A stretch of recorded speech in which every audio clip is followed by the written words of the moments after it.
Welcome on in, guys. Tobin here with you. Hope everybody's doing fantastic out there. Just got done watching episode 5 of Hard Knocks. Tremendous episode. Very well versed. I thought they did a lot of different things. Thought you got a lot of fun insights, some fun stories. We'll get to the obvious stars of the episode here in just a second, but very cool. Of course, coming off the embarrassing Monday Night Football loss, they start the episode 4:08 in the morning, right across the street at the Dolphins facility, and you got Mike McDaniel listening to a little Eminem. He's talking to his boy, offensive line guru Butch Barry, and he was just explaining to him. You know, he goes, "Listen, you feed that anger, it's gonna work for you." And he goes, "Best times." He goes, "I feel like I'm at my best during times of adversity." I was like, "Oh, all right, here we go." Mike McDaniel locking on in. So that was really cool. Then they went off to Pinecrest Elementary, and the adorable class there doing the whole goal for Cheetah's race to 2000. So that was pretty awesome. And then getting back to the facility, Tua and Tyreek talk a little bit about Tyreek's injury. Walks in on the boot. He's obviously a little bit banged up, and Tua and him are both sitting there. Your two stars of this team, the two faces of the franchise, sitting there, basically just talking about how frustrating it was sitting there watching the loss. And Tua basically tells me, "I think we got a great ass team." It was very frustrating. You know, they both have a lot of belief in the talent on this club, so that was really cool. I enjoyed that. That was near Goosey's level, not quite. And then they get to Mike McDaniel doing the team meeting, and we saw a little bit of a preview of this. Where it's like, we're going to take 20 minutes. We're going to watch this. We're going to cleanse ourselves. You know, we're going to get this all in there.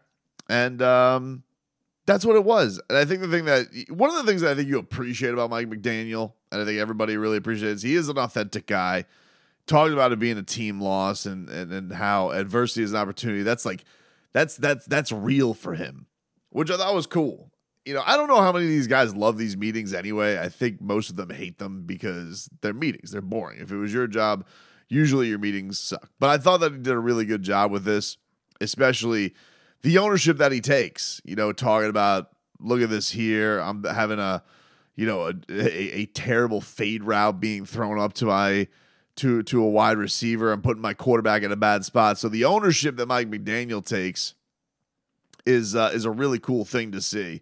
And, you know, I think you see why everybody really does rally around the guy. It's fun to watch him at practice. They did a little bit of insight into the practice, and he was talking to Garfinkel, and he goes, "The reason I love it," he used adversity like 100 times in this episode. He goes, the reason I love adversity is because we got the right guys that can handle it. And he was like, "This is one of the best practices all year." Mike McDaniel's fired up about everything. They keep cutting away to him. He's like, he's giddy. He's giddy with the way practice is going. He gets into a little bit of a scuffle with Jalen Ramsey. He's fired up. He's being a rascal, you know, trying to mix it on up. So that was really, really fun to see.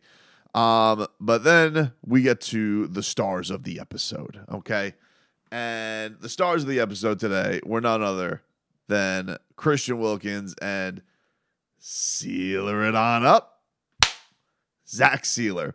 And this is the best bromance in all of the league. It really is. I mean, you have two guys who are a delight. They're absolute menaces. And you have a Christian Wilkins who is just always on. You know, he's always just the level always just seems to be at 100 with him. And then you have Zach Sealer, who's kind of also his own, you know, menacing monster, but is obviously the more chill one, the one who is just kind of even kill, while Christian Wilkins is just shouting and making a fool and just terrorizing everybody. And just what a perfect duo these guys are. And, you know, they talk about the relationship, the friendship that they have since Zach Sealer's been there. And, you know, they call themselves Salt and Pepper. It's just, it was just a delight to see the fun they're having. They go to a montage of them singing Zach Brown Band, which is, you know, just Zach Brown Band Chicken Fried, which is, you know, and I don't know, this must be their theme song because they had like 9 games of them singing this. And it was just a delight. It was a delight to see these guys in their element and people getting a chance to see it. We see this a little bit with the mic'd up, and if you know them, like, you've probably known this, but it was like in depth and seeing how much these guys love each other. And it was really, really cool. And it was cool to see Zach Sealer get kind of his shine. You know, the RV story, which is known to Dolphin fans, but now, listen, after this year, he can buy whatever hell RV he wants. He could buy a whole RV camp yard if he wanted to. It was I really do think it's been fun to see the Hard Knocks shine the light on all these guys who are just really, really awesome. And you find out that, you know, Zach Sealer wears number 92, the 2 in there, because he's a Division II player, cut twice. You know, that's Goosey's right there. It was an absolute delight to see this. So right before that, you get a little look into Braxton Berrios, former Hurricane, very handsome. Of course, you know, you have him going into his sauna. Seemed like just an excuse for him to take his shirt off, and his sauna just looks like he has this garden oasis backyard. What should we do here, Braxton? I don't know about you guys, but what about a sauna scene? You know, show off the old 10-pack. And they're just like, great, let's do that. So they go to that. They talk about his girlfriend, who's a famous TikToker. I'm not aware of who Alex Earl is, but obviously a lot of people are. So that ignorance is on me, not on them. And he apparently is a character in this. He's NFL man, which is adorbs. I mean, it's so cute to see. And the big reveal on this is that she likes to pluck his eyebrows. And we learned in the epilogue of the episode that apparently there's a lot of guys in the Dolphins that like to get their eyebrows done. And Braxton Berrios was throwing that accusation very hard at Jalen Waddle because his eyebrows look pristine and terrific. So you had that. Getting to the game, it was, you know, again, the best part of this was there were two things that really stood out in this game. Okay. One, they kept featuring Zach Sealer and Christian Wilkins. They also had Zach Sealer's wife, who was in Michigan, but for a baby shower, but then was watching in a garage that was with the most deer head trophies I've ever seen in my life. It looks like, you know, the Sealers are best friends with the owner of Bass Pro Shop. They go hunting. And, you know, so she's sitting there, and immediately, you know, he had a pick 6 last week. Wouldn't you know it, they start talking about maybe a touchdown again. Boom, Sealer it on up. Boom, right there on the doorstep to get a touchdown. They're going bananas. And then this is the one part of the episode I was a little confused about. I haven't watched it. I just watched it the one time. But Zach Sealer and Christian Wilkins are just terrorizing Zach Wilson. And Christian Wilkins is just screaming, Zach, I need one. And I don't know, because it really could go either way here with Christian Wilkins because he's insane. I don't know if he's screaming at Zach Wilson or was he just screaming for his friend Zach Sealer in the need of a sack. It could go either way. I don't know. I like to think that he was at Zach Wilson and that he was just being a terrifying menace, which he is. But he also could just be playing around with his friend because he likes to mess around with his friend and have a ton of fun. Because even them on the sidelines, like, you know, Wilkins is trying to be like, hey, you know, Sealer's trying to tell Wilkins, you have issues. And they're just adorbs. They're 2 scoops of adorable, these two. Christian Wilkins, Zach Sealer, 2 scoops of adorable. And that's all you can say about it. He gets a sack. Like, Zach Sealer gets a sack, and he's just shouting, that's my friend! That's my friend! He's a menace, Christian Wilkins. And in the locker room, as they're celebrating the victory, because the game was kind of a wild, there wasn't a lot of drama to the game. Christian Wilkins, out of nowhere, first of all, he's just shouting, football!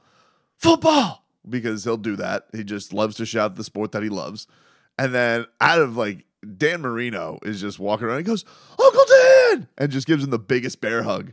And if you're Dan Marino, you take that hug because, I mean, Christian Wilkins is the switch is on right now for Christian Wilkins, which apparently it always seems to be on for Christian Wilkins. The one other cool part of the game in this episode was Mike McDaniel, because he's like, I'm gonna go to Waddle more, and he goes, I'm envisioning a one play drive, and wouldn't you know it, the fine people at Hard Knocks lined it on up perfectly, 60-yard touchdown to Jalen Waddle. They're showing him doing the waddle. They're showing Stephen Ross doing the waddle. Everybody's enjoying the waddle. And you just got Mike McDaniel, who's just like very confident in his Mystic Max sensibilities. And he just goes, what a f***ing dime. And that's Goosey's right there. That was Goosey's. When he's just like, what a f***ing dime. And it was pristine. The other part, if you want to just make Jets fans sick, just so everybody knows, did everybody else love as much as I did Garrett Wilson coming right up to Tua and just ogling over like how much he loves Tua and loves the way that he plays, and very clearly wishes that he got to catch passes from Tua Tagovailoa the way Jalen Waddle gets to catch passes from Tua Tagovailoa? Because I think we all saw that. And if you want to just make a Jets fan, just twist the knife a little deeper on this season, that's that was certainly a complete delight to see. It really, really was. So Hard Knocks continues to be really fun. I'm so happy that this team is doing this, because it's like you get such fun stuff along the way of this season. I can't get enough of it, dude. It's like you have the wins, and then it's like you refry good leftovers, you reheat some good leftovers a couple days later, and you can just sit back and enjoy it, man. It was tremendous.